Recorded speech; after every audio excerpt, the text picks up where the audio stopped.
bəstəkar qədər bəstəkar, alim qədər alim. Profesör,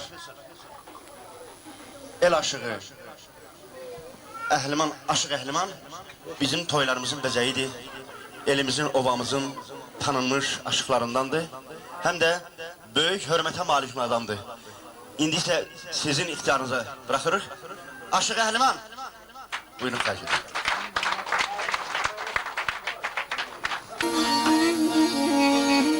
Deyir mən aşıq Yasəməni, dər qoxula Yasəməni. Çağıranda toya çağır, aparanda toya apar, aparma yasalar. Allah xalqımızın toy bayram qismət eləsin. Gözəl günlər qismət eləsin.